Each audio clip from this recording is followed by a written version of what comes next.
I remember that. The 1960s and 1970s.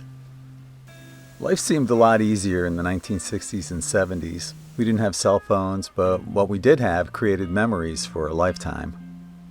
I remember my daughter's disbelief when I told her I used to skateboard and skimmerboard when I was a kid. Believe it or not, your parents and grandparents might be a little bit cooler than you thought they were. Let's do a little time traveling to the 1960s and 70s for a walk down memory lane. Record players, remember these? Every once in a while you'd have to replace the needle. How about going to the record store and leafing through all the albums, or waiting for the release of your favorite band's double live album? Of course, the double live albums were popular for other things as well. My parents would bring their portable phonograph into my bedroom and play Disney albums for me during nap time.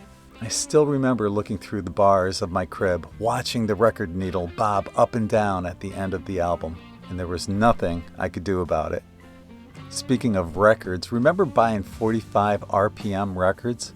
How frustrating was it to have a 45 with a misplaced or broken 45 insert? Did you ever try to center a 45 without an insert on the turntable, but it never seemed to work? Yeah, me too. How about jukeboxes that played real 45s? And it only cost a dime in the 1960s. By the mid-1970s, though, the price increased to $0.25 for one song, or $5 for $1. Maybe you'd go to the pizzaria and have a slice with some friends and listen to some good music. Or it might have been bad music. It depends on whose dime it was playing the music. But it was still a great memory.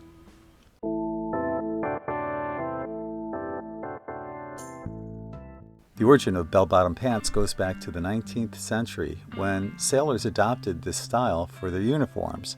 These wide flared bottoms served practical purposes, allowing sailors to roll up their pants easily when working on the ship's deck and pull them over sea boots during emergencies. Bell-bottoms came back into fashion in the 1960s for a few reasons.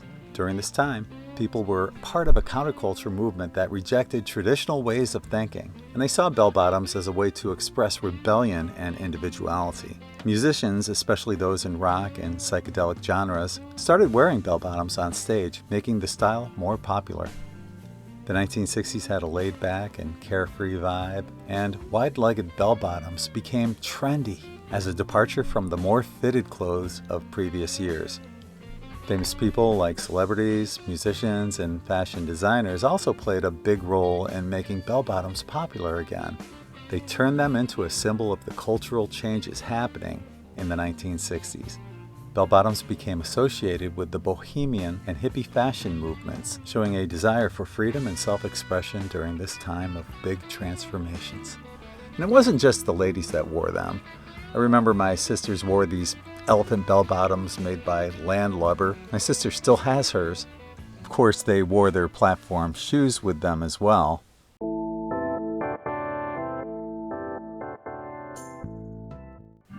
Platform shoes represented a sense of rebellion, creativity, and individuality.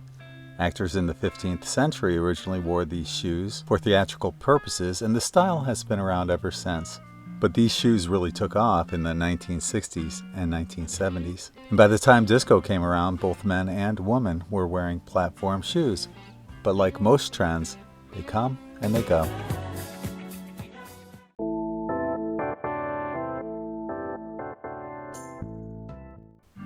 My favorite trend from a male perspective was seeing the girls in their halter tops and crop tops. There was something special about those shirts that caught my attention. They were like a magical piece of summer, colorful, breezy, full of sunshine. When women wore halter tops and crop tops, it felt like summer had officially arrived. They had this alluring simplicity that even a young boy like myself couldn't help but notice. There was an innocence about these moments, a fascination with the idea of growing up and understanding the mysterious world of adults. The halter tops and crop tops symbolized the freedom of summer, and in the eyes of a young boy, they carried a certain charm that made those sunny days even brighter.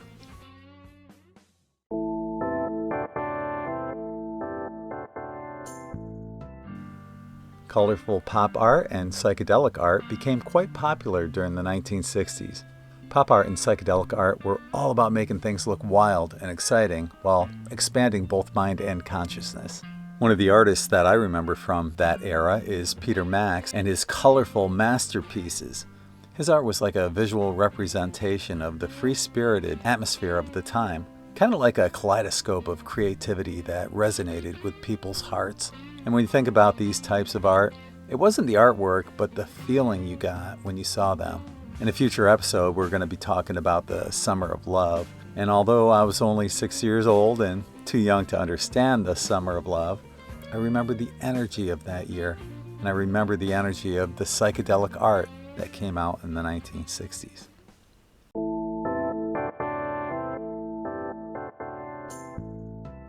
And we all looked forward to Saturday morning cartoons and programs. Do you remember waking up early, grabbing a bowl of cereal, and sitting in front of the TV to watch your favorite shows? Maybe it was the Bugs Bunny Roadrunner Hour, Scooby-Doo, Fat Albert and the Cosby Kids, the Banana Splits Adventure Hour, or the Pink Panther. Ironically, many of us hardly watch TV anymore. What were some of your favorite Saturday morning TV programs?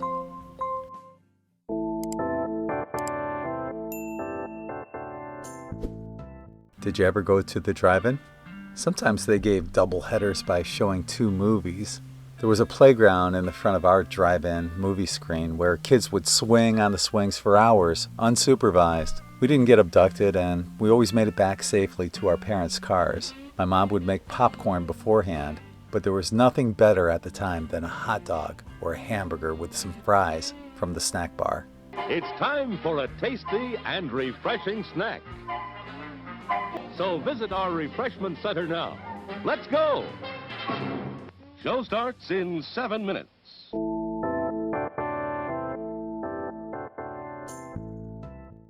Some of our first childhood crushes were from this time period. For the guys, it might have been Jeannie from I Dream of Jeannie, Samantha from Bewitched, Farrah Fawcett, or Suzanne Summers. The girls had David Cassidy, Leif Garrett, Tom Selleck, and Peter Frampton. And of course, there's Marie Osmond, Nancy Sinatra, Marcia, Brady Bunch, Olivia Newton-John, Charo, Linda Carter, Diana Ross, Michael Jackson, Davy Jones from the Monkees, and John Travolta. Who were some of your childhood crushes?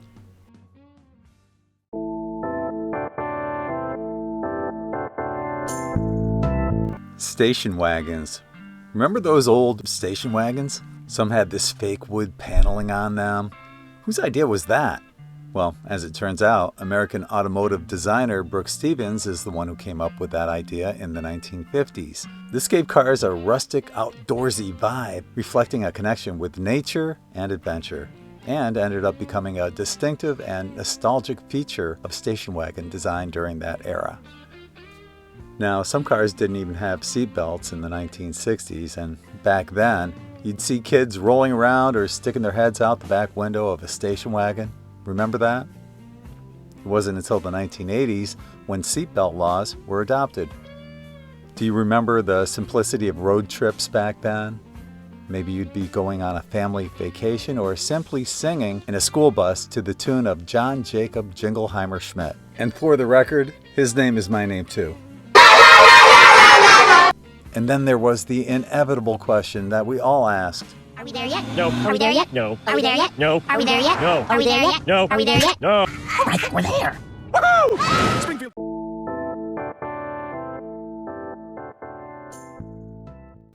There might be a certain place that you went to that had a specific smell that brings you back to that era. For me, it was going to the New Jersey Shore in Manahawkin and the smell of elephant ears. Elephant ears were a fried pastry topped with cinnamon and were the epitome of deliciousness for any child who ever tried them. For others, it might be funnel cakes, your mom baking cookies, or a number of different cuisines. I'll always remember the smell of my grandmother making pierogies in her kitchen, the smell of butter and onions frying in the pan. She spent all day making pierogies and would make extra for us to bring back to upstate New York. What were some of your favorite childhood foods and aromas?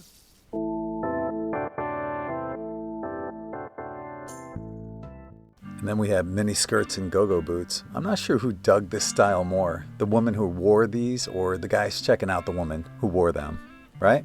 Go-go boots were the creation of Andres Koresh, but quickly became popular in nightclubs and were called go-go boots from that point forward.